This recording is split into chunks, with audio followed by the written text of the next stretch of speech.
All right, y'all. Welcome y'all to the Reality or Not podcast with your boy Sean, aka DJ Reality, and your boy Brian Quincy from Nothing New Under the Sun. What's good with you, Brian? Hey, I'm blessed and impressed with the life God gave me. What's going on with you? Oh man, I'm good, man. Feeling good, man. I'm hitting certain goals. My goal is to be under 180 pounds. I'm at 182, so I'm literally busting my ass to be able to get there. So, what's good your way? So damn, the goal is to be at 180, be 180 Be and under. less. Yep, be under. And how long you gonna keep it? Like, so is it to stay So under the 180 goal. and less? No. Look, the goal is to get to maybe like I would say 175 or 170, just so I have like I don't want to be above 180. You know what I'm saying? Like, Okay. and I ain't got no problem with 180, but it's kind of like I'm like, well, if I want to stay around 180, 185, I want to get to the 170, 175 and have a little bit of buffer to be able to work with. So That's what's up. Like I've been working on the workout thing, and that's been man, it feels so much better to when you moving weights and you feel that tension in your body start leaving, and now you ain't as tight when you doing the same reps and stuff. You're like, okay, I'm doing my thing, but I'm making sure I haven't been getting the sleep that I should have got, but that's because I've been on the grind like it's 1999 and I ain't got a dime. So yeah, look, but man, I understand the grind, moving around, man. Like life comes at you fast, man. Like it ain't easy. Yeah, and then making that time out to get to the workout, and I'm doing these different calisthenic workouts, so it's like it's mad wild. I gotta do this next week. This week coming up, I'm gonna do. I downloaded a bunch of videos of workouts that I like. I hate running. I think I talked about that on that podcast before. So they have these other cardio things to do. Burpees is a big one, but like they got these different type of almost dance move burpees that I was like, oh, they look smooth doing it, and I look terrible doing it. So I was like, I got to get. No, you always gonna look terrible doing it. Like we at that age where just looking terrible. Look, I recorded this video. I was doing a cardio kickboxing yesterday. And I was like, yeah, I'm in there getting it.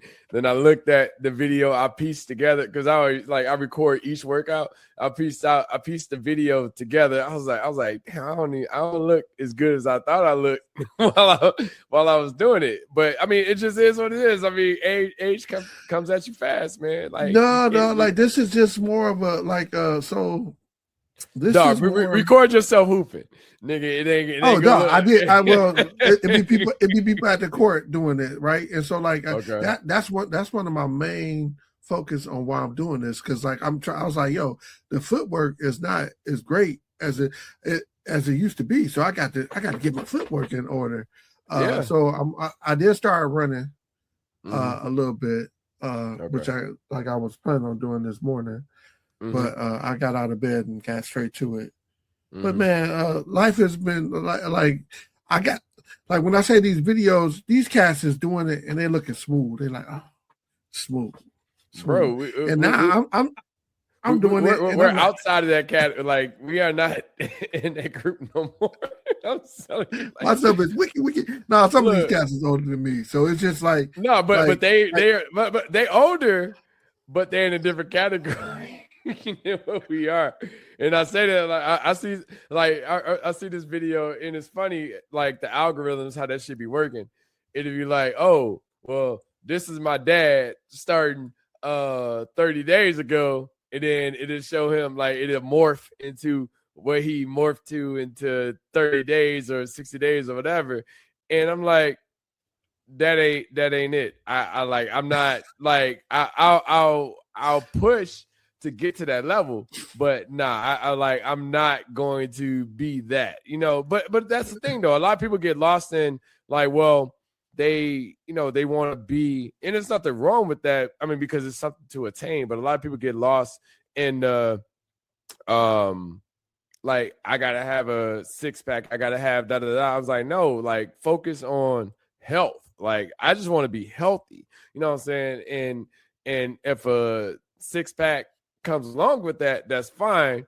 But you know, like, cause you got the was it GLP-1 or all of all of the weight stuff and like that. Like, I mean, it was not funny, but you know, I was talking to someone and they were like, yeah, I mean, they couldn't have been no more than like 120, 130 pounds. It's a woman, and they couldn't, and they were talking about like, yeah, I'm looking at getting liposuction. I was like, lipo? I was like you, like what more is there to attain? You know what I'm saying? But because sometimes people get lost in like, it's not for us, it's for you. Like, it's not for I say us as in men. Like, you're not doing this like all of the eyelashes or the hair and stuff like that. We just be clean. that's all. Like that's all we care for. Like, just don't have bad hygiene and brush your teeth and make sure that you're good. Like, we don't be like, yeah, get that, because you be like, oh, you gonna pay for my nails, you gonna pay for my hair. Like, no. Like, no, that's never a thing. Like, but if that's something that you want to do, that's fine. But I mean, when I hear like liposuction and stuff like that, like, I get the whole Ozempic, Zepbound, all that stuff. Like, if you need it, but you know, like, if you don't need, like, nobody's asking you to have the perfect, like, just, I mean, because if you have a kid or whatever, like, that shit goes out the window anyway. So, all that being said, I was like, lipo. I was like, I didn't even realize lipo was still in circulation, you know. But it is what it is, man. That shit blew my mind. But how much you trying to cut? Man, over eventually by the end of this year, I'm trying to get at least 30 pounds off of me. Okay. 30 pounds off me, and I want to get under that 200 pounds. But I fluctuate between 235. I was fluctuating between 235 and 235 and 230. So I was like, if I get around the 200 pound mark, I'm like you. 210. I felt like I was at like a nice thing. But like, if I get to that 200, that's the goal. So, and at 6 months of this year, the goal is to get to 600 and to feel good about it, right? I don't want to feel like I'm cheating myself, because like my life is good, you know what I'm saying? Yeah. Like, and I'm not saying, but that's scary though. Some people's lives are good and they don't adjust, you know. So that's but see, like, cautionary, like knowing what, like having health. And like really understanding what, so we got this topic too, and this kind of play into it. But like knowing, like with my high blood pressure, I was like, yo, what am I doing in my life that's contributing to this, right? And now, you know, the stress and taking care of everybody and stuff like that, that'll do it to you. But then, like, what am I happy with without being able to be the hero for the family, or be the person that's dependable for everybody, right?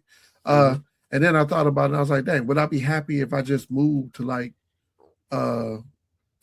Costa Rica and chilled out for the whole year, and people wouldn't come visit you? You know what I'm saying? To be like, yo, I'm more consumed with my life and my zen and my understanding of what I want to do in this life, right? Like, it's life about the rat race. It's life about, like, you get to ask your questions when you're hitting 50, right? You're like, yo, yeah, is life good, or is this what I want from life?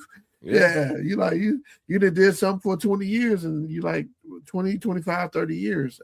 Some of the stuff you like, yo, is this what I picture life being for me? So like, you know, I'm just evaluating. You got less numbers in front of you than you do behind you. Yeah. And so then what does that mean to you? Do you feel like putting more work into building a legacy? Do you feel like putting more work into saying, but so I felt like this year, like, I identified that I got some, I had like the health concerns, and I say health concerns. I have some things in my health that I want to work on. Not necessarily concerned. I ain't about to die for nobody. Or I'm not, like, I look at how some people look. I was talking to my uncle yesterday, right? Coming to town, talk to my uncle, and Nikita Peavy was there, right? And I was like, hey, the Queen of PV, right? And my uncle was like, she was like, I know you, but I don't remember who you is. I was like, it's okay. Like, it was a long time ago. I remember you, and that's all that mattered, right? And she was like, no. You're talking about the Queen. She the one that had the teeth, right? Yeah. That plays into it, right? Her sister was fine. Like, was it Tanisha? I can't remember. I don't remember her sister, but I remember you. I remember her older sister. Her sister was fine. And I remember, like, she was older than us, but I think she had like maybe. But I just remember like it was one tooth, like that. And I was like, damn, shit, we in the fucking 4th grade and shit. Like, why didn't we go to shit?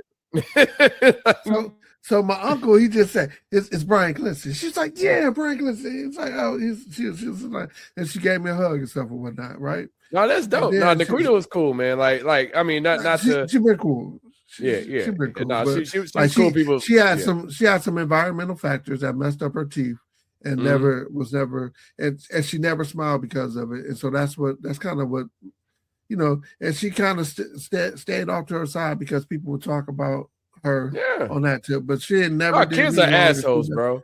Kids are assholes. Not like kids are assholes in the sense that they didn't like. They're still learning, so they're assholes / they're ignorant. And I say ignorant as in they don't understand. Like I didn't us teasing her. You know what I'm saying? Like, first thing that popped in my head was the tooth. And like I said, I mean, I could be considered an asshole for that, but I was like, oh, Nikita with the tooth or whatever. Like that's some asshole shit. And that's literally you went straight to it too. Like you was like, yo, literally from being like 6 or 8 years old, that was my thought. But I'm saying like I said, I not necessarily apologize. I mean, if she watched the podcast, that's cool. But I'm sorry for being able to address it like that. But I'm saying like kids are assholes and rude based off of how we like direct our energy towards people. Because like I said, I mean, I can't think of like stuff with us. I mean, because we were pretty, I want to say normal, but we didn't like, there was nothing that stuck out with us as Brian with the short arm or short. Yeah, I had the gap. Yeah, I mean, but we all, you know what I'm saying? Yeah, like, so we had stuff that people could. But people was being assholes based off of like I was like the silver tooth, fucking what's the shit? My name. You know what I'm saying? Being a girl name and stuff like that. Like we look. I remember at one point in time, like people were like, "Oh, you got a girl name," blah blah blah. I was like, damn, shit. At one point in time, I was like, I want to change my name, and I was like, man, fuck y'all, nigga. Like, I got to the point, like, it built up something in me, and then, like, when niggas saw when I wasn't even focused on the name, niggas started teasing me for my middle name. I'm like, God, like, nigga, y'all just be reaching this shit. Just want to make me feel inferior in some way. Yeah, and that's what I'm saying. Like, kids are assholes. Kids are naturally assholes, and we either mature out of it or we don't. And I mean, that's one of the. Well, I think some of that is we don't know what hurt feel like. You know what I'm saying? Like you don't know what it feels to talk about somebody and that hurt that comes with it, right? So I don't know if we understood, and I understood that at a young age with her because like she was self-conscious about it, right? But let me rewind this and go back, right? So we did PV. I seen her. My uncle was like, "Yo, that's Brian Clancy." And I was like, he didn't even say his name, but he's like, that's Brian Clancy. And now, where my uncle stays at it's an older people's place, but it's a subsidized rent. It's older people's place, right? And when he was talking to me, because like I said, she forgot who I was. She didn't know who I was, right? She knew me, but she didn't know. I would not recognize her at all. And shit, nigga, when I was at a pre-class reunion, like nigga, like it was some people that didn't.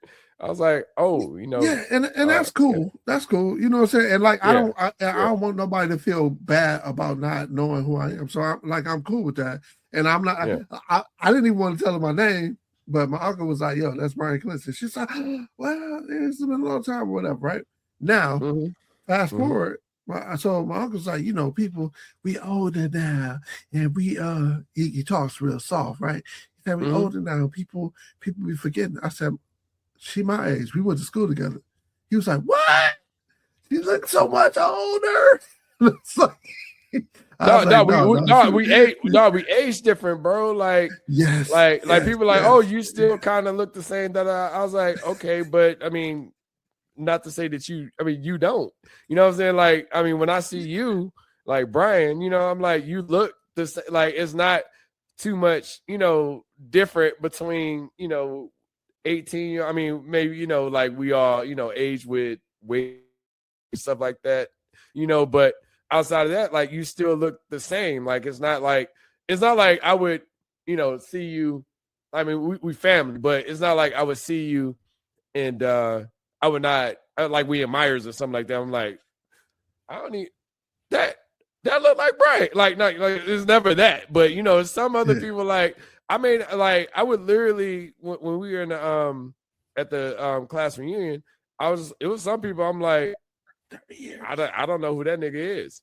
like I literally don't. No, it was. I ain't gonna say the nigga name because like the nigga looked down bad. But I saw the nigga. I'm like at the picnic that was on Sunday. I was like, damn, that's that nigga. You know, I was like, who's? I was like, that's what. I was like, damn, life. Like, like he like. It looked like, I mean, not to say he was on shit or whatever, but like I was like, damn, I was like, that's that nigga, you know. But you know, it look sometimes like it comes at you fast, man. Like I appreciate like the fact that I'm like, okay, well, let me try to maintain my health. Let me try to do more things that like I said, I don't tell everybody like, hey, you gotta do all these things, but at the same time, like I just want to be healthy. So I can live longer. Like I always like, hey, you got less summers in front of you than you do behind you. Like, yo, I want to make sure that I'm doing the things to be able to have a health, because people are dying around us, man. Like people are dying. Like we getting to the point now at our big ages that niggas are dying younger than us. You know, like, and that's just crazy. Yes. Like I'm okay with the old niggas dying, but like, I'm like, God damn, shit, nigga, you 43 and shit, like it died, like, man, that's like I want to know what happened, you know. So, hey, but that's a weird shit, right? That's a weird shit because like we had a homeboy that we grew up with pass away, right? And I kind of was like, yo, what happened to the nigga? You know what I'm saying? But you want to ask. But you can't ask because it seemed rude. You know what I'm saying? No, black people, man, we got so many we got so many rules. We got so many unwritten rules of things that we can say and not say and what's offensive and not offensive. I'm like, yo, how that nigga die? Like, I really want to know so I can avoid that situation. I want to be able to prepare myself to make sure I don't die like don't that. Don't you sound kind of asshole-ish if you like, yo, I want to die like that nigga. I would rather sound like an asshole than to die. Like, you know, like that's the bottom line. Like people get this shit lost and think like, oh well, like you need too many questions or you need too many answers. That are like, yo, I need to know so I don't like put myself like, because we got family members and stuff like that passed way, like I want to say way ahead of time, but you know, like I want to like it was funny. So the colon what do you call it, colonoscopy and shit like that. You know what I'm saying? Like niggas is like oh why, like it was one ad post or something. It's like, well, why did you do the like I wouldn't tell everybody that I got a colon. I was like, yo, like is this supposed to be gay? Like what the, I can't make sure that I'm clear of colon cancer, prostate cancer, and all that stuff like that. It was like, it's like, but they were literally, I wouldn't post about that. I was like, no, I'm posting out of it out of fun, you know, like even like Instagram or whatever. I posted like my ass. I'm like, oh, good. Like I'm happy. I'm excited. You know. People are like, oh man, oh I can't believe you posted that. I was like, I'm like, it ain't like I'm showing all. I mean, I did send the video to family like of all the ads, but like Aunt Alice and mom, all that shit. But I'm just saying, like, these are things that we should be proud of. Like, we're clear. Like, I mean, we got a friend that has been going through it, you know, like, and we want him to be, you know, clear as well, you know. So it's just one of the things like, yes, like I ain't got to go back for 10 years, like health is very important to me. Like I go to, when I was telling you said you was dealing with whatever, I was like, no, shit, insurance, no insurance, nigga, go and get that shit checked out if you can, because we like, nigga, we are dying. Like, I don't want your ass to be like, what's it called, sepsis or whatever. Like, you mess around and have something in your motherfucking hand and you don't even realize it. And your ass end up like, oh yeah, I died from motherfucking hooping and shit. Like, no, I want a nigga to die off of some shit that we could have taken some care shit of, that like, could be avoided, right? So, and then going back to the whole point of it, it's like, so the health aspect is like, I still want to, like, I got grandkids, so like I still enjoy like going to the jump park and being able to get in through some of these obstacle courses and stuff like that. I have nostalgia of saying, hey, like I want to be able to do the Ninja Warrior type course and stuff like that. So like that's a quality of life thing for me that I still want to be able to say, hey, I enjoy playing basketball. When I feel like my feet won't move when I want them to move and stuff like that, I feel like, hey, it's time. It might be time for me to hang up basketball, and then what do I enjoy, right? So, I being a grown man, and that's just how I'm feeling about being grown. Like I want to be able to make sure I'm living life on my terms, right? So I'm gonna ask you the question: when did you know you were grown, and what does that what did it look like, and how did it feel to you? Okay, so it's levels to the shit, right? And honestly, I felt that I grew up because we grew up a certain way, right? And I say we grew up I look back at it, I'm like, we grew up hard. And people say, well, you know, you were spoiled. And I was like, no, like I worked for every fucking thing that I had. Like I've had a job shit since 7th grade. You know, it was never mom was just, I mean, we had food stamps and stuff like that. So we always had food in the crib, but it was never nigga, I remember, was it 6th grade? I think that was like 5th grade when me and you we rode our bikes.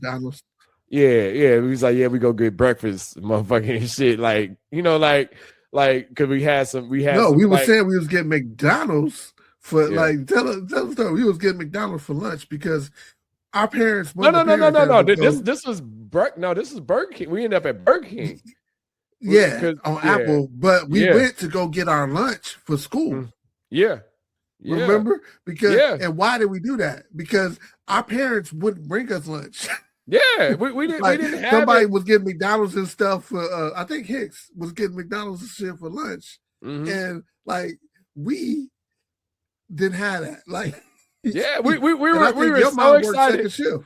Yeah, look, we were so excited to have $4 in our pocket to go get some food in the morning. Like, nigga, and it's stuff like that I like. It's moments like that I'm like, okay, we grown. Like, not necessarily we grown in 5th grade or whatever age we were, but it's like we wanted to. This is why I say my first like experience of being grown was, no, I want to take my money and do what I want to do with it.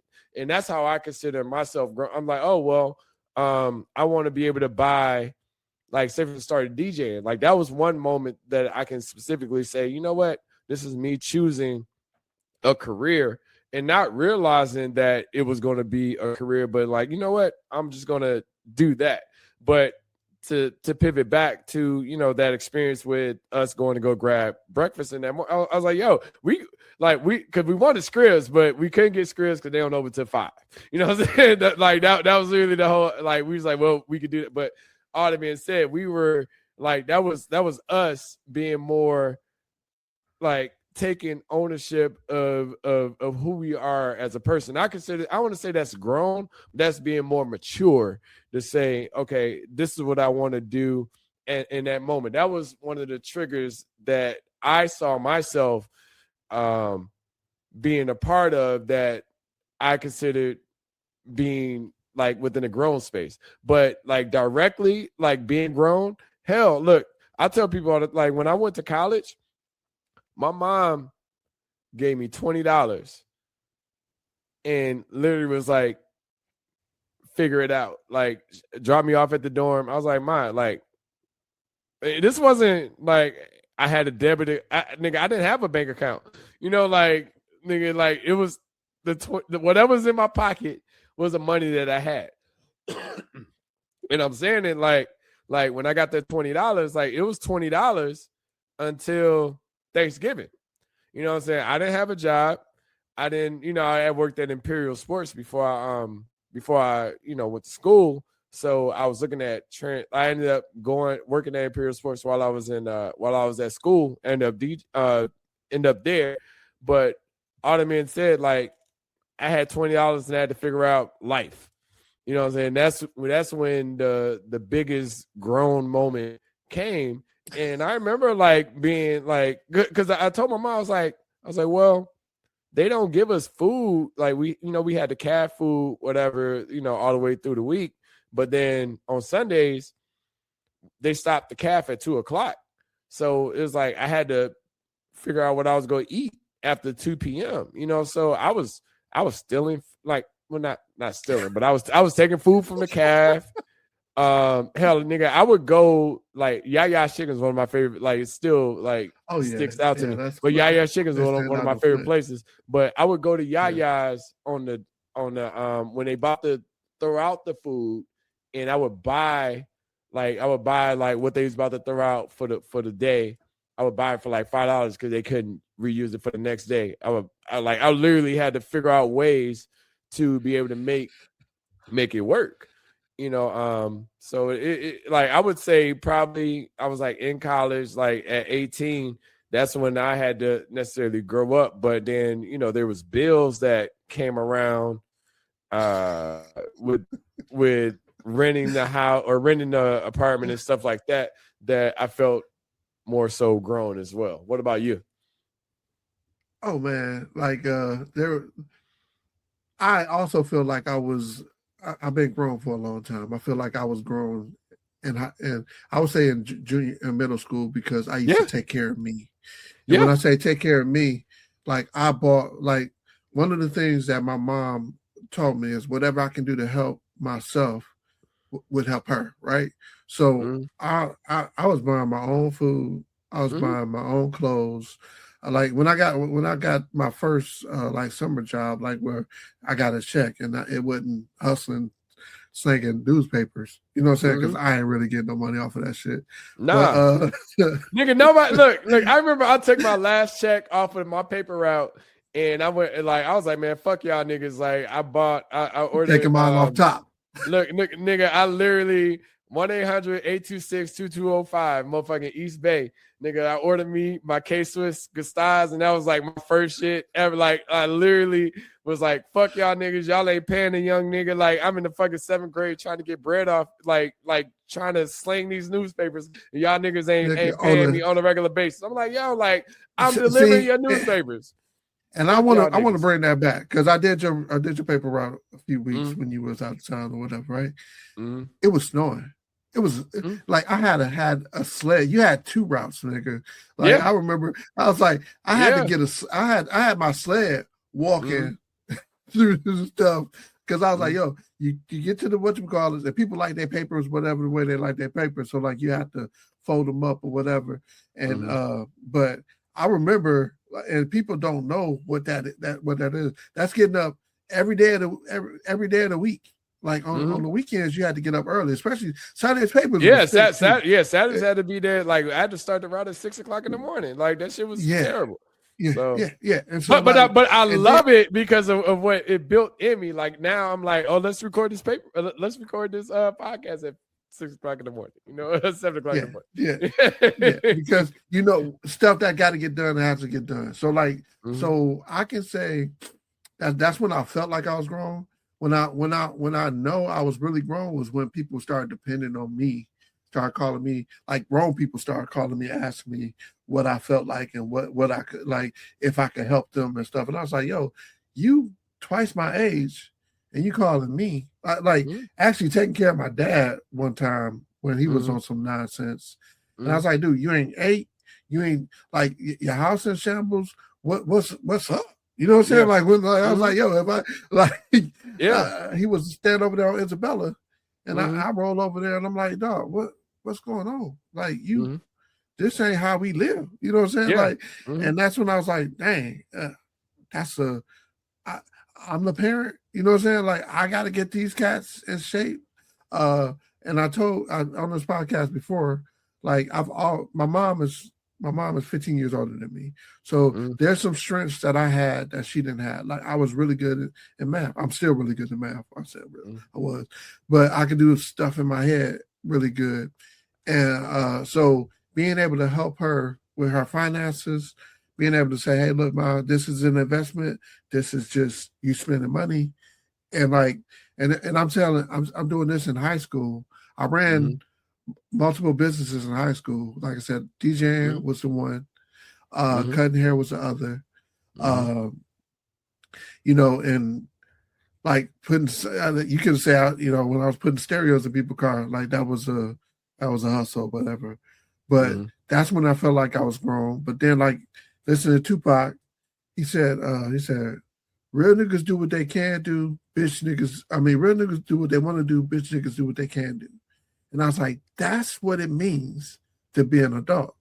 You know what I'm saying? To be a grown, I say a GAM, grown ass man, right? Gotta use the acronyms. But being a GAM is saying, hey, and that's the same way I feel with my life. Cause like, I'm like, look, am I living for other people or I'm doing this for me, right? And I'm living my life for me now. So like, I can say that I was living my life for me when I was working, trying to help other people. But as you get older, as I've gotten older, I realized that other people will just use the hell out of that. Like, because you're responsible and because you want to be in a better place and keep people winning around you, people will just use you as a tool to live their life, right? And I'm like, yo, I'm the tool that runs my life. You know what I'm saying? So like, I had that vision of saying, hey, like life is what I want it to be, and I'm done helping people be the best version of themselves and concentrate on being the best version of just what I want. And that's a real I ain't gonna say a selfish term, but a self-centered term. And that's cool. I got that way because of the health thing. Like I was like, yo, like these people trying to stress me, and I'm stressing for what? Like they're gonna live their life after me. Now listen, the thing about that, it's like finding a balance between helping other people and then helping yourself. It's like when it starts to when it gets blurred, where it's hindering you but it's helping others. It's like, okay, I gotta fall back. I can't do it. You know, like my energy, like I'm very big in energy, right? So if I start to feel like the energy isn't there, then I don't fuck with you. Like, I don't care who you are. I don't care if you are this most important part of my life. If you start to pull away from who I am as a person, or like who I can't do it. But like one of the things that sticks out to me is that it's it's funny. It came from I think it was Madonna or something like that. But she said a phrase like, if you're unwilling to be used, then you're useless. And I was like, damn, like that kind of, if you have no value, then it's like, what's your purpose? So it's like, yeah, I have my value, but at the same time, I'm not going to be used to make me feel, I don't want to say inferior, but to take what I want and make me feel a certain way about myself to make you feel better. Like I could give a shit about that. Like you can feel however you want, but you're not going to impact my energy on how I feel as a person. Like now I'm always willing to give. I'm always willing to try to make the situation better. And like I'm never like if I can make it better, I will, but I'm not going to do that at the sacrifice of who I am as a person. And a lot of people can't, like when you do that, in my opinion, people feel like you're being selfish. Like, I'm not going to, you say, hey, Sean, can you do this, da, da, da. I'm like, yeah, I can do this, but as long as it's not hindering who I am as a person, I'm okay with it. But, if I got to take if I got to do something to make the situation better that's going to potentially compromise my values, I'm not going to do it. Like, period. I'm out. I'm not going to compromise myself to make you feel better. Now, look, and that's the thing. I love giving, and I love being a part, like trying to give as much as I can. But when it gets to the point of compromising me as a person, I'm out. Like, you on your own on that one, So yeah, well, see, like I said, I had to learn. Well, my thing is like, I didn't want to say selfish, but self-centered, because like when I think about, and like, it's the seepage that I'm talking about. It's like, hey, you think you can go by your auntie house and make sure her yard is cut and stuff like that, and like, I didn't even realize that I was applying pressure on myself to make that happen, when it wasn't my battle for real. Like, that, they got money, they could get their lawn cut, but they want it cut for free because I will. You know what I'm saying? Like, yeah. So I turning it from saying, like, it's not that I love helping people. I love being a part of success, and I think that's what my serial problem is. I want to be a part of people's success. I want people to be a part of my success. When I say that I'm now turning to be not selfish, but self-centered, that I'm putting myself in the middle of it, saying that, hey, is it good for me to do this? Is it good for me to take this on? Is it good for me to and like, I'm big with you. Like, energy is important to me.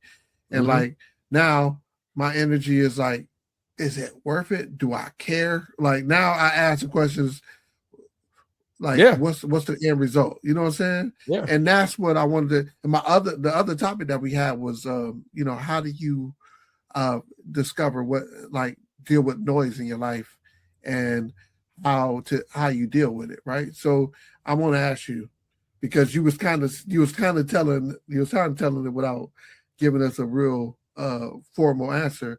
But how do you separate the noise from life, and then because you protect your energy, how do you separate noise from life?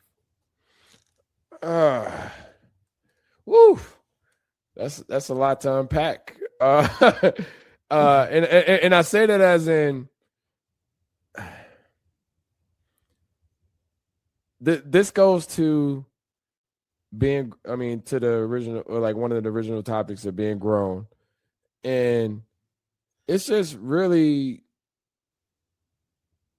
like, I'll say it from the grown standpoint, being able to look at things in a different way than what you looked at them when you were younger. And when I first, like, if you come to me, you be like, Sean, I need help with this.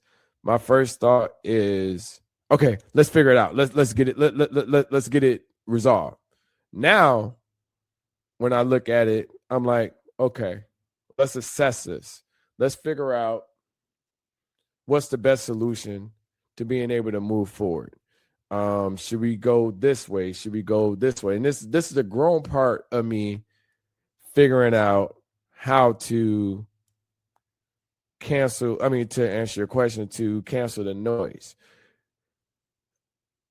When I scale back and I look at things from a bigger picture, the noise don't really bother me as much. Like, sometimes, like when I'm at work and stuff like that, I catch the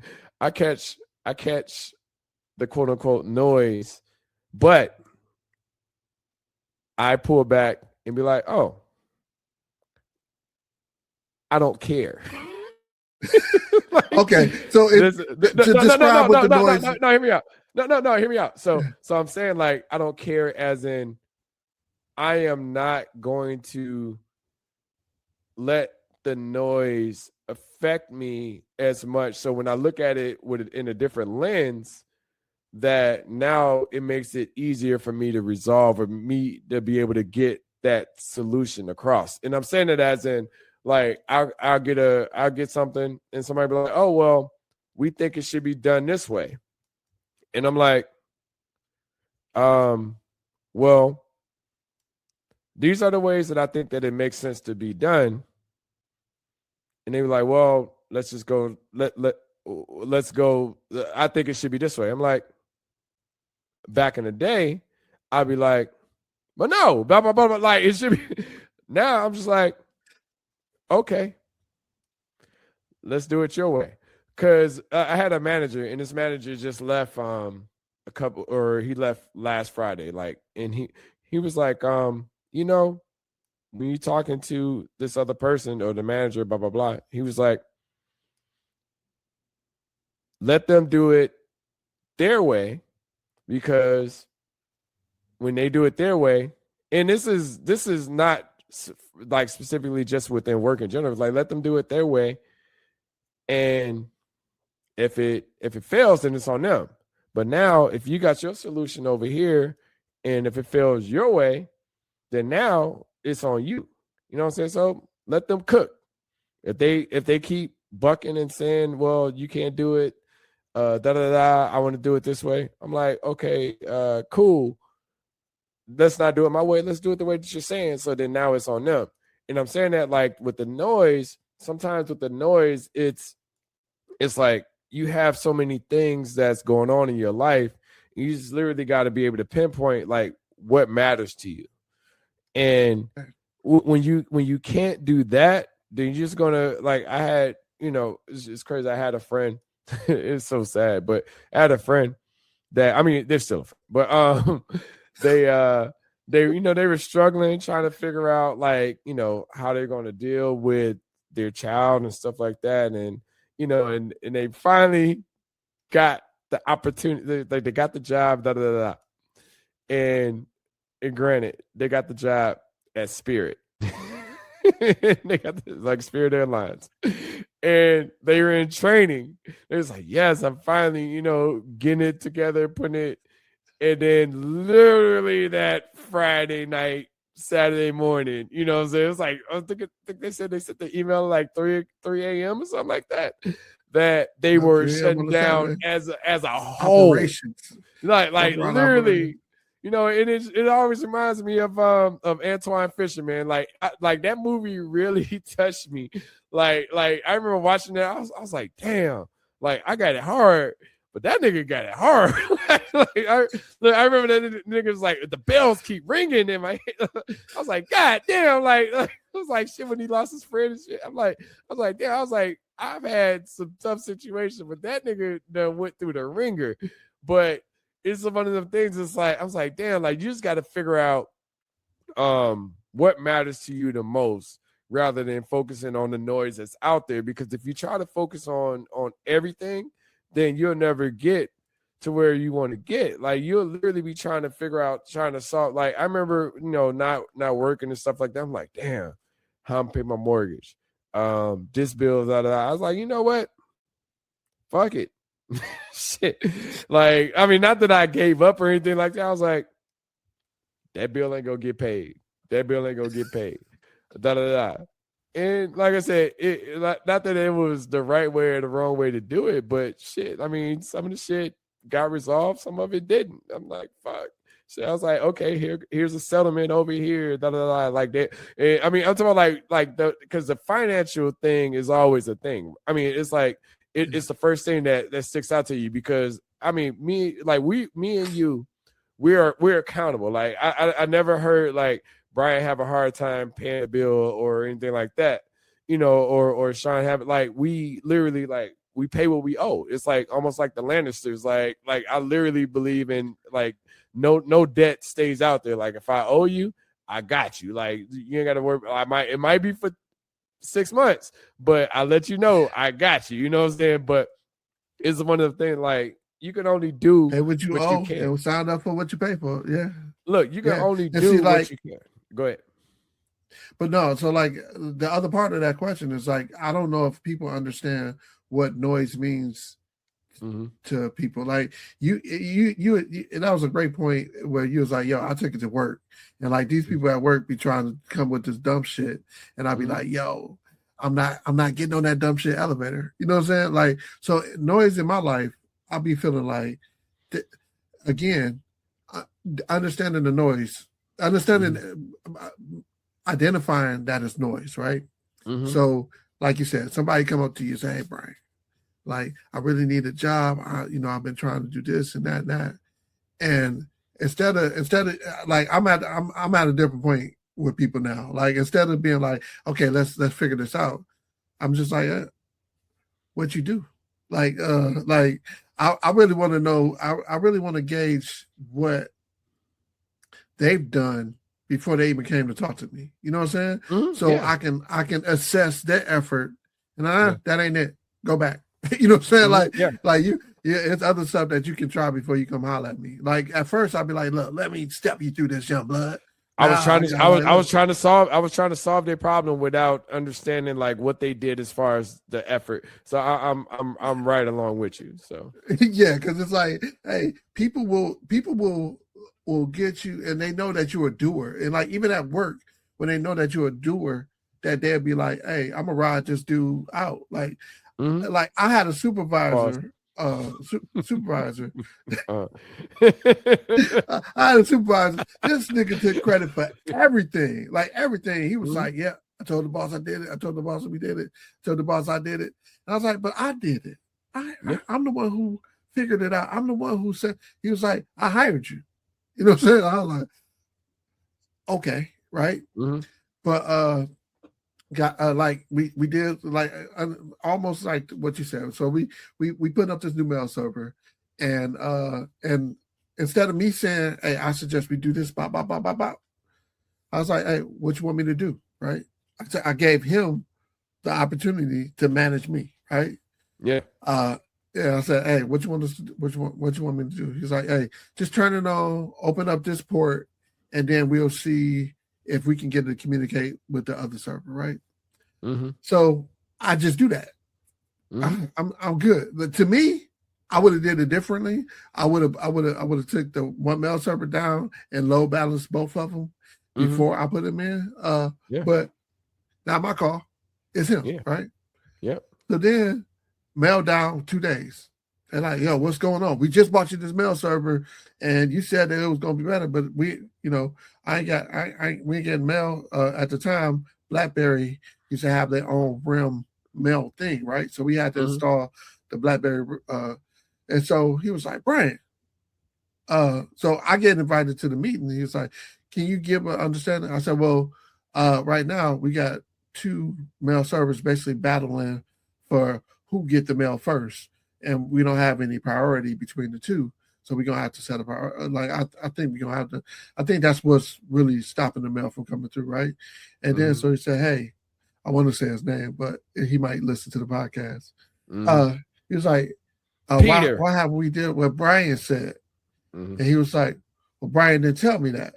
So like, I didn't, like, I wasn't thinking about that nature. I was just thinking about it. And so I was like, oh, so now I'm in the room. The CEO, nah, it's your fault. No, it's not my fault. It's his fault for not asking me because he asked me, right? I said, well, you never asked me what I thought. You told me. So I was like, I was just doing what you asked me to do. Because now he almost tried to throw the pressure on me, like, hey, he almost tried to put you under the bus, almost like you did what was asked of me. Like you did what was I did what was asked of you, and that's it. Like, I mean, if I'm telling you, like, that's what I was saying. Like, for the work, like, okay, cool. If that's what you want to do, then fine. I'll give you the best. I'll give you good advice, and then I'll do exactly what you want me to do because you're going to take accountability for what I did, no matter how you look at it. So, but that's what I said. You never asked me anything about it. You just told me what to do. So, like, all I did was what you tell. And he was like, "You could have said something," and I was like, "Wait." And we in the meeting with the CEO at this time, and like it's just me, him, and the CEO, right? And he wanted to know like when we think we had this all figure it out and stuff or whatever, right? And I was like this ain't the place we supposed to have this conversation. Nah, you know what I'm saying? It's like, hey, so I'm gonna get with Brian and we're gonna figure this out. And that's, I'll let you know in the next couple hours, right? But now he trying to apply pressure to me, like, hey, why you ain't saying nothing if that's how you felt? I said, this is your first time asking me what I think was going on. I was just saying, it wasn't like you were saying, hey, Brian, let's figure this out. You was telling me what to do, and I was doing what, like, I didn't know I could tell you. You asked me in this meeting, and I say what I feel. I say what I think, and now you feel like I threw you under the bus? No. Like, let me say something real quick. I don't know if that's going to work either. Let me say something real quick. Like, this is kind of how I just live. The bottom line is, when it's me versus you, not you personally, but I'm saying when it's me versus somebody else, they always go choose themselves. And the problem that I have is that sometimes I choose the other people over me. And I don't think it's necessarily a problem, but I just got to be cautious. And I'm saying in your scenario as well too. Like, I just have to be cautious of those people versus me, because like you said, you in the room with the CEO and the other cat or whatever, VP or whatever his role is, and he was literally choosing himself over you, even though you was doing what's best for him of what he expressed to be able to get done. And that's some fuck nigga shit. Like yeah, I'll stand, like, me personally, like, say for instance, I'm in the reversing the roles and stuff like that, and say I'm in your position, or I was in your position but reversing the role. I'm like, hey, look, we're gonna work on it, we're gonna figure it out, and then we're gonna resolve the problem. Versus like, well, I didn't hear about this. This could have been told to me, blah blah blah. And that's fuck nigga shit. But I feel like it's at different levels of fuck nigga shit. That's why I try to get out of the accountability part, because like, you're not. So it's funny. So we in a situation right at work, and this was like literally last week or the week before, where somebody was like, oh, well, this is the design I want to have, and we're not going to do the design that we have set up for this next 4 weeks. And I'm like, yo, like, we ain't got no work to do from our team if you switch up the whole design, and then it ended up being, oh, well, because I was like, it was like, you are a blocker. You are literally blocking what we can do, because you're telling us what we already had planned for the past 2 months is not what we want to do, and this is what you have, but you're not handing us the work to be able to get that done. So, and I'm saying that as in a sense that you are a blocker, but I let them be the blocker. I'm like, our team is ready. You give us the work, we go do it. So from a sprint or from a work perspective for the next 2-4 weeks, you are the blocker, not the team. The team is ready to work. So, I mean, it's like putting that on the person that's kind of like, hey, we got to do this a certain way, then it's on you. It's not on the team. Now, if you tell us, hey, look, go and do this, because we're ready to go. We're ready to work. You know what I'm saying? So you tell us what to do, or you're driving it. You say, hey, this is the project that we want to. Because, everybody want to be agile. Everybody want to be able to iterate and be able to build. But when you tell us, hey, look, we want to be able to do this, then now we got to come up with design. Now we got to come up with the development and all that stuff. That's going to take another 4 to 6 weeks. Now we got to have, yeah. So when you say, hey, I want to have this, I mean, because they backed off and they was like, oh, no, I want, their wording was, oh, no, that was just a concept, and I wanted some of these things put in there. But, like, when we put it on them, you know what I'm saying? It's like they, like, the code, like, it's switched up. But when you put it on our team, it was like, oh, well, no, you guys aren't blah, blah, blah. I was like, no, we ready to go. Whatever you want us to do. Because, dog, this shit is from a work perspective, a life perspective. You tell me, hey, Sean, can you go and do da-da-da? fuck it, let's do it. Shit, I don't hold no like say with your example. You say, hey, go and implement this mail server. All right, cool, fucking shit. I'm gonna go and do it, But don't try to get me in the room and be like, oh well, da da da da da. Like that's fuck nigga shit. Like I am only doing what you asked me to do, So yeah, and I understood that he was acting like I felt like he thought I had thrown him under the bus, but I thought we was among friends for one, because the CEO was cool. Yeah. But the other thing is that this is you asking me in front of him. So what you want me to say? Like I'm only gonna answer the correct way. Like I'm not gonna make up shit. Hey, look, this nigga, I don't know. Like, I don't know this nigga, but I was told to implement a mail server, shut down the other one, and go forward. I wouldn't ask my input. No, I wouldn't go that far, but I was like, I was able to implement this. Just based off of the request, and then we want to make sure that did blah blah blah blah blah to be able for us to move forward. We had some hiccups that happened, and then now we're trying to resolve them now. Boom. You know what I'm saying? Like that's to me, all he had to say was like, "Oh, that's something that we can try now, right? That's something we can try." Because you just asked me. This is the first time you asked me, because you didn't. You. Okay, so if you asked me, if we putting up this mail server. I did what you told me to, but it's your task that you want to do, right? Mm-hmm. And you ain't asked me for no support, or you ain't asked me what I think. Why do you think why do you think I'm gonna just say, hey, like, I don't want to send you've been doing this for years. You know what I'm saying? I don't want to why would I put some stuff in your head when you ain't asked me, and I don't know what you've tried. But Brian, you like, from a technical standpoint, like, that's where people have to be cautious of. Like, you tell me, I always use this as an example. You tell me, hey, make sure 2 + 2 = 4. I'm going to make sure 2 + 2 = 4. But if you ask me, hey, make sure 3 + 1 = 4, or 4 + 0 = 4, or 5 ± -1 = 4. Like, okay, cool. I'm thinking about all of those scenarios. But if you only want me to focus on 2 + 2 is 4, then I'm going to give you 2 + 2 is 4. You know what I'm saying? Now, if you want me to expand outside of that, that's cool too. But if you want me to stay within that lane to be able to get the work done, I'm going to do the work. And that's it. Yeah. Like, I'm not thinking about all the extra scenarios based off, like, you're telling me the work to do.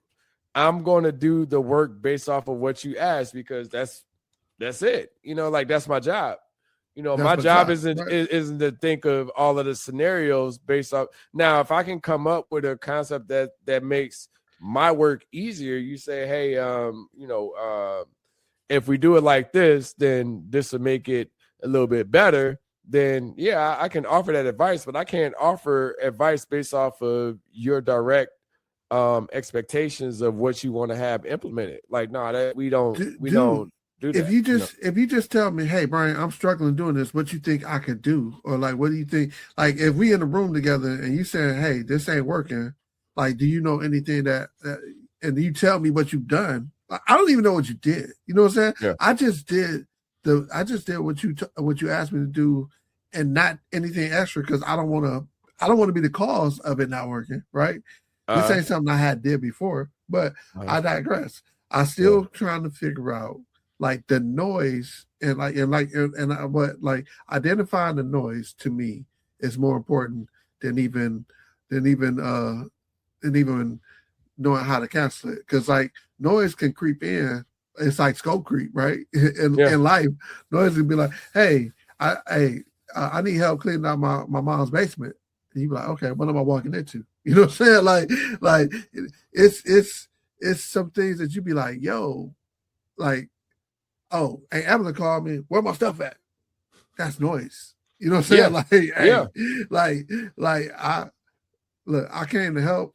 I came to get done. I'm not here for the being in between family members. You know what I'm saying? So identifying noise is the important thing to me, and then dealing with it is like, and then, like, I remove it. I can't fuck with noise. Like noise just it's just like I'm trying to think of a great example, and I would think that you brought up like cleaning that motherfucking house, like, but like noise to me is like noise is a form of distraction for me, right? So, and I say that as in like you're not going to like when somebody will say, oh well, you don't have to work out as much or you ain't got to do da da da. I was like, no, my discipline keeps me, because nobody's paying for this house, nobody's paying for that car, nobody's paying, like no one, like when you become as much of like that noise or that distraction that impacts me as a whole. Like noise can be, you know, me and you recording a podcast, like, oh well, like you ain't got to record that. Like, no, like I want to record with my cousin, like, or I want to record with Sydney, or I want to record whatever. Like these are things that it's noise in a sense that like I consider us recording or us talking as therapeutic.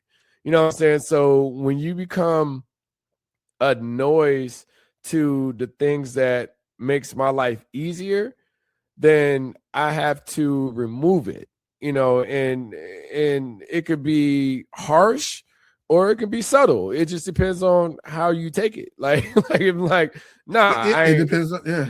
Yeah, it's like you're not gonna fuck up the shit that I have going on. Like not just, I mean, not people in general, but I mean, stuff comes up all the time. But it's easy for me to have a conversation with you, right?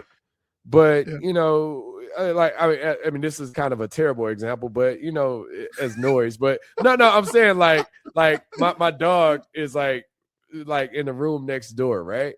But you know, like whenever I record, right, I put her in the further room just to make sure that, because my dog starts howling when the siren goes by. Like, so like us talking and the fucking dog is just like, you know, like get fuck up shit. Like, they go fuck up. I mean, I'm just saying like that's probably a terrible example, but it's one of those things that it could impact how I record the conversation or how we have our conversations, right? Yeah. So I mean, that could be people, that could be money, environment, like it can be environment, it can be like, because noise is like, it happened today, like when stuff ain't going the way you want to and you start saying, okay, let me clean this up. And I say, and I'll define noise as something that doesn't fall within your goals, and it distracts you from getting your goals accomplished. So that's what I'm gonna define as noise, right? Yeah. And there is some noise that becomes a part that helps you better define what your goal is, because like he was like, oh, that's noise, it doesn't help me with my goals. But then he was like, okay, after you find out that it's really not, after you find out that it's something that can, like being on this podcast, like I said, it's therapeutic. I could have said, hey, like it doesn't match up with my schedule, it's noise. But getting here and actually articulating my thoughts and saying, hey, look, I got jbscoffees.com all ready to go, right? And if y'all want to, y'all can go and sign up for updates that'll help me out. Yeah, free promotion. But it costs you nothing. It costs you nothing but a conversation. You know what I'm saying? Like, and a lot of people don't understand. Like if I can have a conversation with you and like, I like you say the noise and blah blah blah, like that conversation, it costs you nothing. And I say that as in, like, I mean, like you said, it could be noise, but it's like how do you make it, or how do you define if it's noise or not noise? Like the noise I get impacted by is when, I want to say haters, but it feels like one thing that's noise for me is unsolicited advice. That's what I was thinking you was say. Yeah, because I was like, yo, like kind of talked about this before, but yeah, like no, bro, like why? Like you asked me, like I feel like when we, like you say, hey, I'm trying to figure this out, can you help me? or do you have any input on this?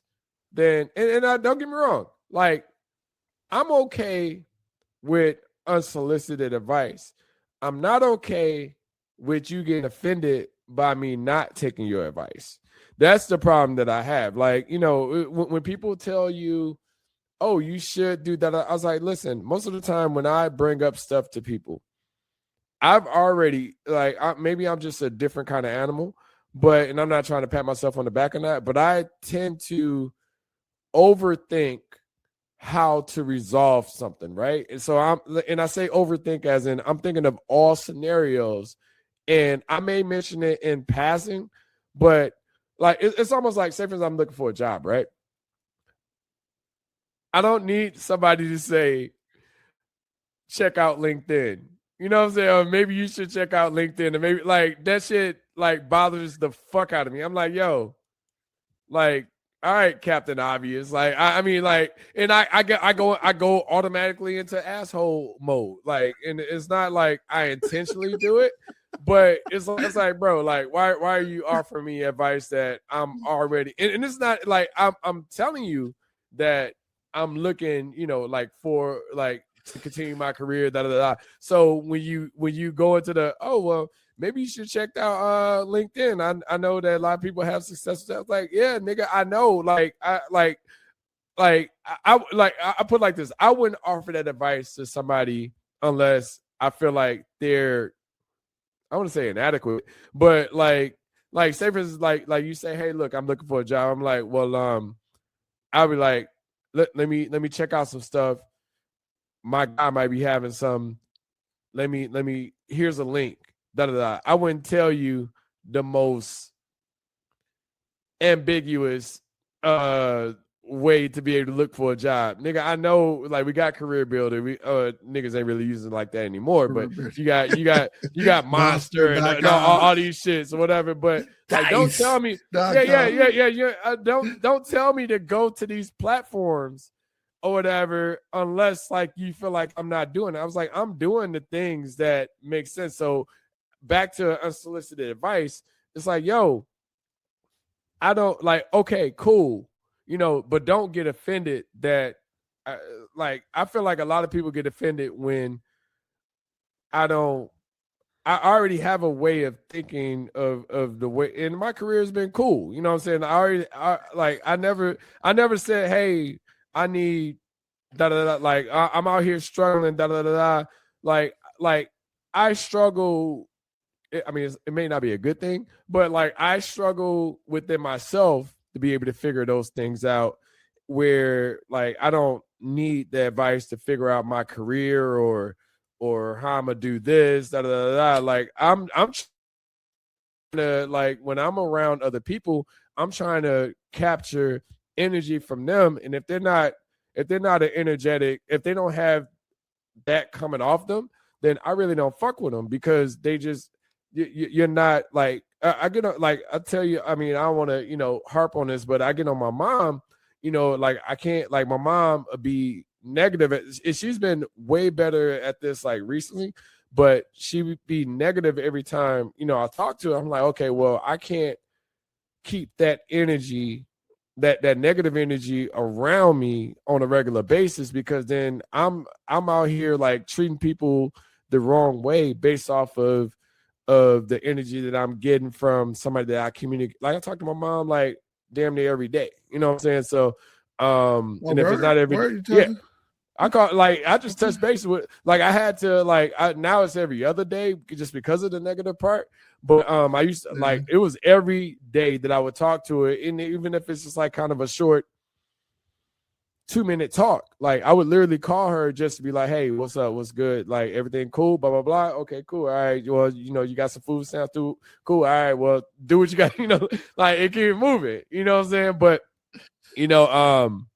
but all that being said, people don't understand that, like, you can only, like, don't come to me with the same problem in the same conversation, I mean, in 2 or 3 conversations. Like, how are you resolving the problem? Like, I don't want to get to the point of trying to solve it for you. So I try not to be that offering the unsolicited advice, but if you ask me for advice, then I'll give it, but I don't like people asking or telling me what, I mean, nigga, I'm 49 years, like, I don't like people telling me how to solve my problem, and I'm not asking you to solve it for me. And people just don't understand, like, people and it's nothing, like, I feel like it's a gift and a curse. Like, people automatically feel like, I don't want to say people, because I told you, we can't say all, we can't say none. Some people feel like they need to solve your problem, and I'm not asking you to solve it. I'm telling you what I'm dealing with, and I'm solving it on my own, and go from there. Like, I'm not asking. That's a tricky slope, because like women do this often, right?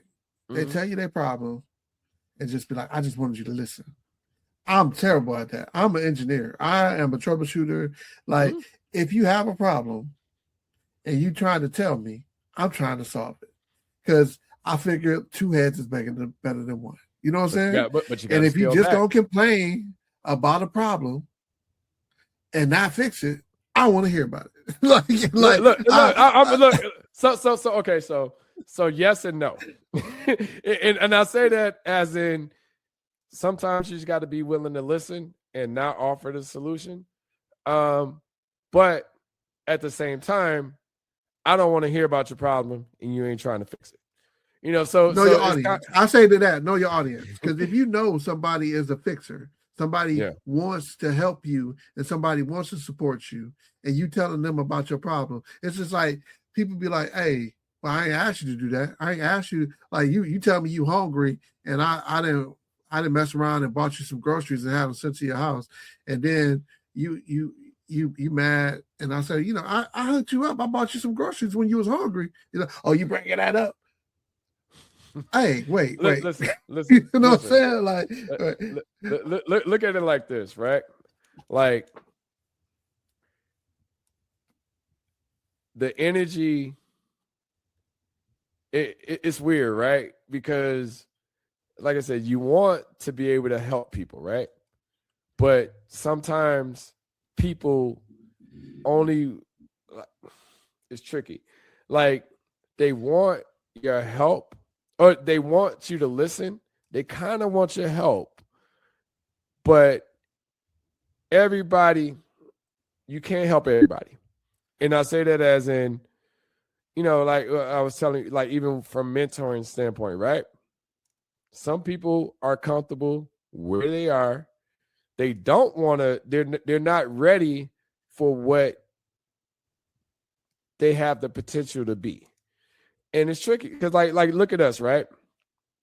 Like, it's not too many positions, right, at where we're at career-wise that we would look under six figures, unless it was kind of like I need to get this while I, like, temporarily. But it's not really too many situations where, I mean, I damn near scoff at niggas saying below like 70 per hour on W-2, like, as an example. Like, I'm like, nigga, no.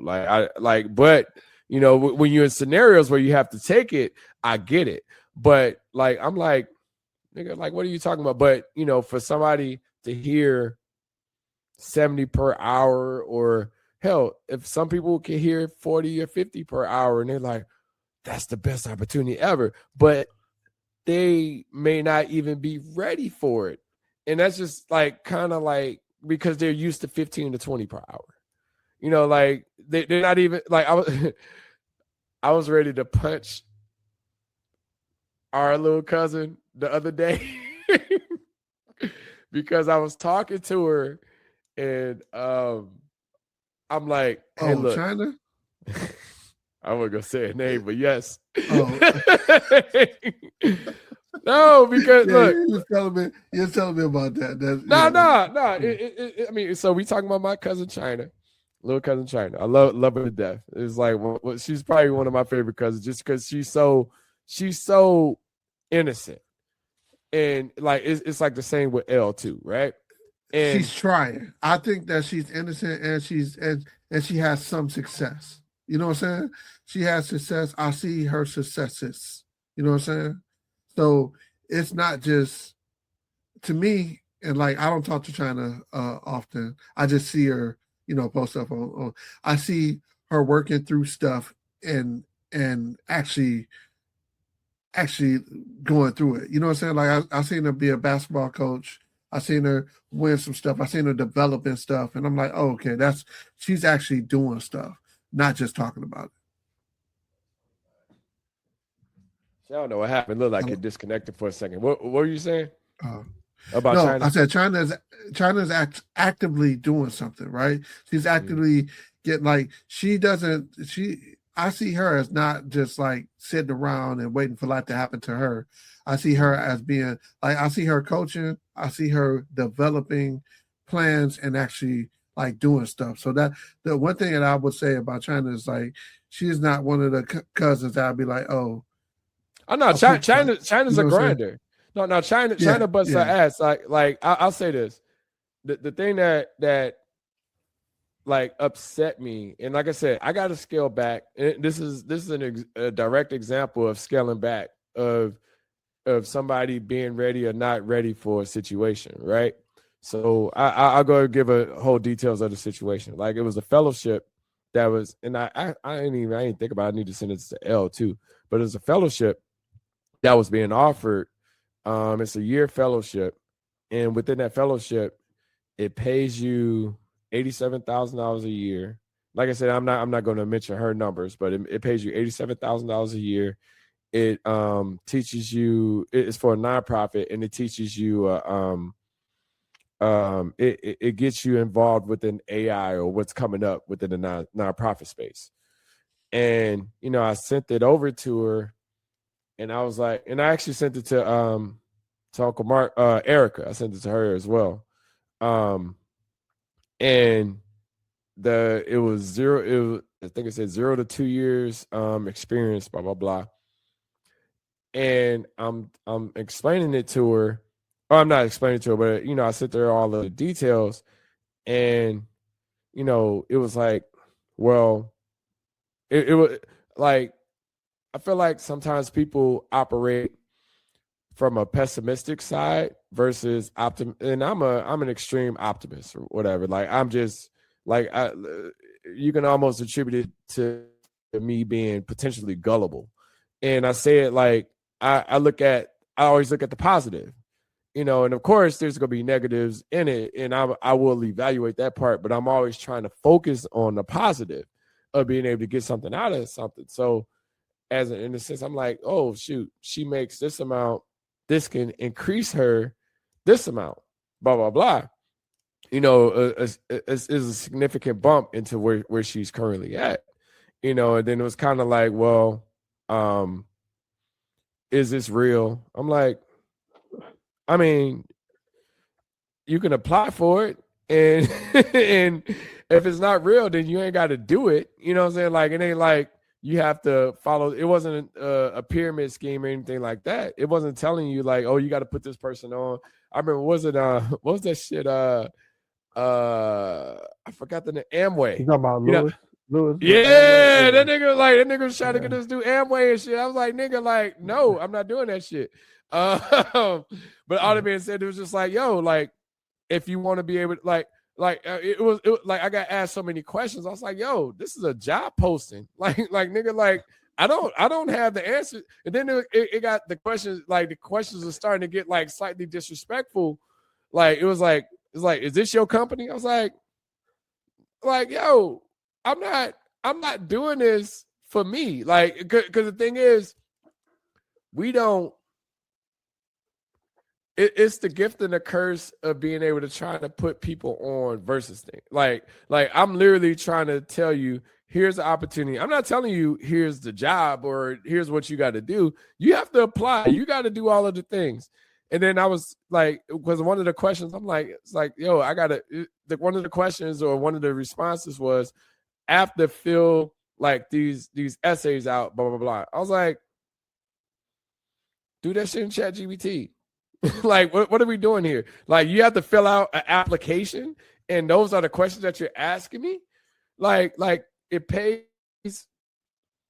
I don't want to say the number. It pays a significant amount than what you're making right now.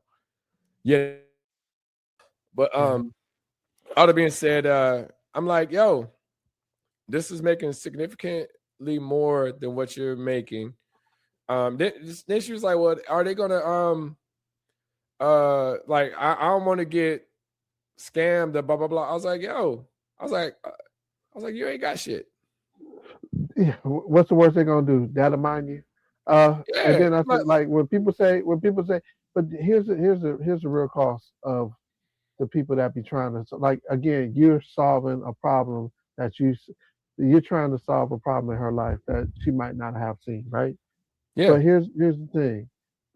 Do I want it more than you want it? And that's one of the questions that I ask people now. And that's what it was getting to. I was like, man, fuck you. Like, I ain't about to sit up here trying to put you on to another opportunity. Like, I'm literally trying to give you the keys to the game. And like I mean, I love her to death, but you know, I'm literally giving you inside information. Yeah, like I got sent this, and they were like, "Well, you know, like we applying for." I was like, "Yo, it's not enough people applying for it." And she was like, "Well, you know, what about the 2 years experience?" I was like, "Yo, what you don't understand is your experience doesn't fit into this. So you don't have no experience in this AI space. You're a coach, you're doing all of the stuff within the school, you're a director, etc. Like you don't have this experience." I was like, "Yo, don't talk yourself out of it. Apply for it. It don't happen. Then cool, keep it moving." You know, like Yeah. I can only show you. I can only show you the way. You know what I'm saying? Like if you don't choose that way, that's fine. Like go your own path. But you know, like shit. I mean, I'm looking at it like, bro. Like if I had somebody in my like, and I was in that position, like nigga, I remember like I get sent a job, whatever. They were like, "Oh, well, hey, you know, here's a referral link."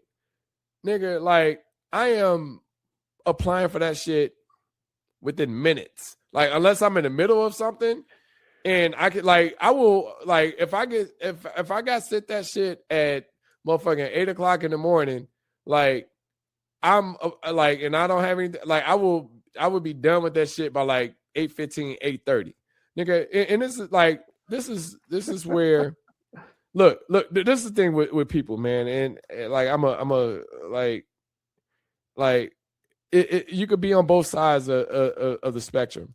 And I'm saying it as in I remember applying for a job, or I remember I was looking at working for Microsoft. And I hit this chick up. And I was like, "Hey, you know," she was a recruiter she doesn't work for me anymore, but she was a recruiter for Microsoft. And I don't know, I think I might have talked about this podcast. I can't remember. But she was a recruiter for Microsoft. And mind you, our cousin worked for Microsoft too. And she ended up, you know, looking out, but I didn't realize she worked for Microsoft until, you know, further down the line. But I reached out to this one chick specifically because she was a recruiter, or she worked in HR. And I was like, "Hey, blah, blah, blah. I'm looking at applying for this." She's like, "Well, you know, you need this, da, da, da." I was like, "Okay, cool. Boom. Here you go." She's like, "Well, you know, did you just," I was like, "Yo," like, because she asked me for like a cover letter. I was like, "Nigga, a cover letter?" Like, I was like, okay, all right, well, shit, give me, like, I ended up creating a cover letter, like, within, like, drove it through, like, AI driven, da, da, da, like, just pulled it from a resume. Here go a cover letter. She's like, okay, cool. Well, give me some time. And, you know, she didn't submit me. You know, I reached out to my boy. And this dude was having surgery. I think it was like Monday or two. Like I reached out to him Sunday night, and he was like, "All right, well, give me some time." Like I reached out to him, like it was literally a Sunday night. He's like, "Give me some time. I'll submit it in the morning, Monday morning." But it's like he's like, "I gotta prep for my surgery, blah blah blah." But I'll get you in by like Monday, like the next day. You know what I'm saying? I'm like, yo, like when you got like, and that's where you got to understand the people that's like, that's for you, then the people that's like, I want to say against you. Like, cause I mean, I don't think she was the op or anything like that, but at the same time, she didn't have as much of an urgency to help me as I was expecting, because, you know, to submit me for a job, like you're literally just send out the referral link, blah blah blah. Well, I'm doing the rest. I look at people as three things. People that's for you. Those are advocates. Those are people that's doing stuff for you. One is the whatevers. You know what I'm saying? Like, hey, it's cool. I got you.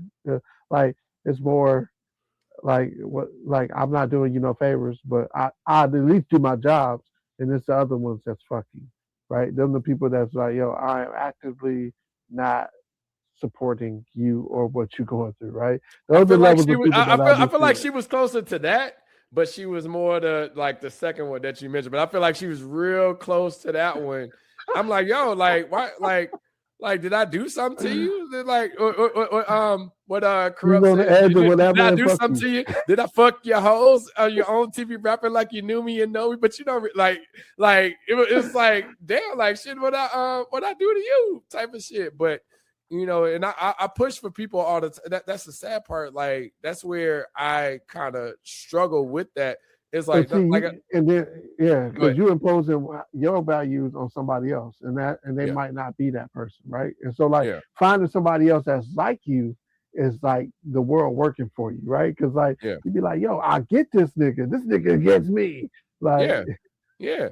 No, and that's all I fuck with you, and I fuck with Eddie. You know what I'm saying? And like y'all literally are people that like I know, like there's no like you be like, man, Sean be doing some crazy like blah blah blah, but at the same time, like I know that you're not the op. You're not like you I don't have to worry about, like, if I say, Brian, like, you work for this company, I don't have to be like, well, did he really submit it, or did he like literally my guy that like I went to school with and stuff like that, this nigga was having full out health like a surgery and was like, I got you tomorrow morning. I sent this to him Sunday. I wasn't even expecting him to get like he sent me the stuff by like 7:30, 8 o'clock in the morning. Like, I'm submitted. But I'm like, okay, cool, perfect. You know what I'm saying? Like, whereas I had to go through the ringer with the other person that didn't even submit me, was finding reasons why to not submit me. Like, I was like, yo, who the fuck has a cover letter, you know what I'm saying, in 2026 or 2025? But at the same time, I did the due diligence and did what she was asking for. But I was like, yo, why do you got me going through a ringer through your expectations? Like, these are your expectations. These aren't the job's requirements. Like, I like, it's no job I can think of in the past 10, 15 years that I've applied to that I put a cover letter on there for. And I've been putting some cover letters on there just to kind of customize. Yeah, but I digress. Look, I have an intro. No, I have an intro that's essentially a cover letter on my resume. You know what I'm saying? So, like, can you change it per job? Because it's like, hey, it depends. Most of the jobs I was applying for at that point in time was like Salesforce driven. So it's not like I got to change it too much. Like, when you kind of just focus on what you're doing. So it's not like I had to, like, I don't change my resume that often, you know, or like the title statement is like, because it's literally like, yo, he's like, hey, this is a leader within the industry that's worked within this space for the past 15 years.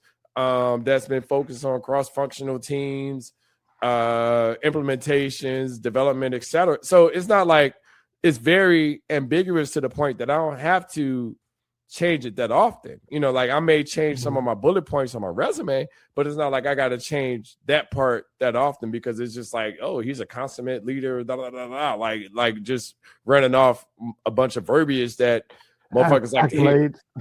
It's just like a bunch of shit that motherfuckers like to hear and shit like that. Like, I don't like that part never changed, but like within the resume, we're trying to get rid of fluff, right? We're really trying to streamline stuff to really just only pull the stuff that we really need. People got like short attention span, so that just hey, look, I do Salesforce. Hey, I do product management. Hey, I do leadership. Blah blah blah, and then keep it moving. Like, because the bottom line is, when somebody want to hire you, like, it's just based off of their faith in you and how you are as a person. They don't care about, like, nigga, any job is doable. Nigga, like, it's just their faith in you. Like, and that's what I was trying to explain to China. I'm like, yo, like, if you can do it, like apply for it. Like I'm not telling you people cut themselves out of the situation before they even get into it because they like you ain't even applied. You ain't got the job yet. Like I ain't telling you, like, and that's the problem that I feel like some people have is like yo, do I think I'm good? Look, nigga, like every position I've been in, like I probably not say I shouldn't have been in, but every position I've been put in is I've been given trust to be able to do something that I barely have any, not want to say barely any knowledge, but like I have zero experience within that company to be able to do that, whatever you want me to do, but they trust me to be able to get that shit done. And a lot of people can't really, like, a lot of people are scared to take that leap to be like, yo, like, I don't feel fully confident. I feel fully confident in who I am as a person to be able to get shit done. But you know what I'm saying? Like, I mean, like, say for my there's very few roles that you get in and feel like you're over your head with. Like you lied on your Look, the current job I'm in right now, like, I mean, I didn't know pricing before. Like I was never a part of pricing, but now I'm focused on pricing. I'm away from, like, in a sense, Salesforce, which is extremely, that's a whole job shift in general, but I'm confident in myself to be able to be dope at it. You know what I'm saying? Like, oh, well, let me look at this shit a little bit longer. Let me, figure out different ways to be able to get shit done. Like, I know how to get shit done, you know what I'm saying? But, I just had to learn that lane. And I mean, I think I'm doing pretty good at it, but it's just interesting that people are afraid to take that leap to even apply. You know what I'm saying? That was the thing that was bothering me about. I'm like, yo, it says zero. I ain't pulling nobody's teeth to help their life better, make their life better. You know what I'm saying? Listen, it says zero experience on that shit. I'm like, bro, like it says zero. Like if it said, hey, you had to come in, because that shit used to piss me off as far as entry level position. I'm like, yo, it's entry level. What the fuck? Like, that's literally a trust thing. Like, why are you not hiring me on some entry level shit? Like when I came out of college and nigga, that's why I just went on. I was like, fuck it, shit. I'm making great money DJing. Fuck y'all niggas. Like, I'm clearing a nice bag. I'm clearing $2,000-$3,000 a week. Like on some DJ shit. Like, nigga, I'm damn near 6 figures just on some DJ shit. So fuck what y'all talking about. Ford, GM, all y'all niggas. Like, nigga, I'm getting my bag. Shit, and you actually seeing the money. You ain't getting taxed before you got it, right? Yeah, I mean, let's go ahead and get out of here, man. I'm gonna get my last little minute speech and let people go. But all right, let's go. What's your take? How you feel? Like, how do you go ahead? Identify noise. Well, so growing up and identifying noise in your life can help you give your life a better meaning. So, if anything you get from this podcast, understand what you want out of life and what your goals mean and those things that stop you from getting your goals, and making sure that they line up with what you want out of life. Like Sean said, protecting your energy is a lot of identifying what's taking it away. No, I like that. I think it's very important to not limit yourself and to know that anything's attainable. And I say that as in, I wasn't supposed to be able to make the amount of money that I make or do the things that I do, but and understand people will always tell, not want to say always, but a lot of there's people that will tell you can't do this, you can't do that, but yet being able to say, you know what, no, I want to be able to do that. It may not be the easiest road to be able to get there, but understand that you will be able to attain those things over time if you just put the energy towards the things that you want to do. Don't listen to the people that's telling you that you can't do it are the people that's afraid of being able to go out on a limb to be able to try to do the things that you want to attain. So just understand that you can do those things as long as you're willing to put your mind and your time to be able to do those things. So, all right, that's what's up. So like, comment, subscribe. If you don't like what I had to say, fuck you. Fuck them. fucking girl. Fuck. Mops. Well, what's your boy? What's your boy? Dog, hey, you know what? And I don't want to pivot, but I know we about to drop. But nigga, like I was watching, man, Bernie Mac. Dog, like that nigga would get canceled in 2026, nigga. I hate the black. Look, I was watching some of the stuff he was saying. I was like, yo, this is like it was okay in the 90s, but goddamn Bernie, like talking about gay. Like, I'm like, look, I fucked with Bernie, he's funny as shit, but I'm like, man, that nigga. But when that, I remember was it he was like, fuck him with the, like that was one of, I can't remember what it might have been Players Club, and I can't remember which whatever, but that nigga like you got my but yeah, make sure all day long. right. But listen, thank you all. I appreciate you. Make sure you like, subscribe, as Brian said. Leave a comment. If you got any topic that you want us to hit, we always for it. But thank you all for listening. Talk to you soon. Yeah, and don't fuck the people that really support us. Only fuck the people that hate us. But you can't have lovers without haters. So I fuck with all y'all. Yes, sir. All right, y'all. Peace. Peace.